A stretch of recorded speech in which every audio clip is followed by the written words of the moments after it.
గుంటూరు జిల్లాలో దారుణం జరిగింది. 8 ఏళ్ల పాపపై అత్యాచారం జరిగింది. ఈ విషయం తెలుసుకున్న కుటుంబ సభ్యులు నిందితుడిని చావబాదారు.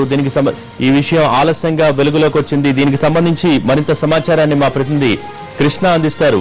కృష్ణ, ఈ ఘటనకు సంబంధించి మీ దగ్గర ఉన్న అప్డేట్స్ ఏంటి? తెనాలి, గుంటూరు జిల్లా తెనాలికి సంబంధించి తెనాలి చెంచుపేటలో ఈ దారుణం జరిగింది. 8 ఏళ్ల పాప స్థానికంగా ఉన్నటువంటి కిరాణా షాప్ కు సరుకుల నిమిత్తం వెళ్తా ఉంది. ఈ నేపథ్యంలోనే ఆ పాపకు చిల్లర లోపల ఉందంటూ లోపలికి పిలిచి వెంకటేశ్వర్లు అనే ఆ షాప్ యజమాని ఈ అఘాయిత్యానికి పాల్గొన్నట్టు తెలుస్తా ఉంది. అయితే 4 రోజుల క్రితం జరిగినటువంటి ఈ సంఘటన చెప్పడానికి పాప భయపడింది ఇంట్లో వాళ్ళకి. అయితే ఈ మధ్యలో తరచూ కడుపు నొప్పితో బాధపడటం, రాత్రి ఆ కడుపు నొప్పి ఎక్కువ అవడంతో ఏం జరిగిందనేది తల్లిదండ్రులు విచారించుకున్న విషయం తెలిసింది. ఈ నేపథ్యంలో అక్కడ బంధువులంతా కూడా చేరుకొని, ఆ పాపకు సంబంధించిన బంధువులంతా చేరుకొని వెంకటేశ్వరులు నిలవేయడం జరిగింది. దీంతో అతను కొంత నీళ్లు నమిలిన పరిస్థితి. ఆ తర్వాత వెంటనే ఆ బంధువులు కూడా అతని మీద దాడి చేయడం జరిగింది. ఈ నేపథ్యంలో ఎవరైతే వెంకటేశ్వరులు ఉన్నారో అతన్ని పోలీసులు అదుపులో తీసుకున్నారు. ప్రస్తుతం పాపను మాత్రం చికిత్స నిమిత్తం ఆసుపత్రికి తరలించారు. Okay, thank you Krishna.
Guntur జిల్లాలో ఓ కామాంధుడు మైనర్ బాలికపై అత్యాచారానికి పాల్పడ్డ ఘటన వెలుగు చూసింది. తెనాలి మండలం చెంచుపేటకు చెందిన చిన్నారి పాల ప్యాకెట్ కోసం షాపుకు వెళ్లింది. దుకాణం సమీపంలో ఎవరూ లేకపోవడంతో ఇదే అదనుగా భావించిన వ్యాపారి వెంకటేశ్వర్లు ఆ బాలికపై అత్యాచారానికి పాల్పడ్డాడు.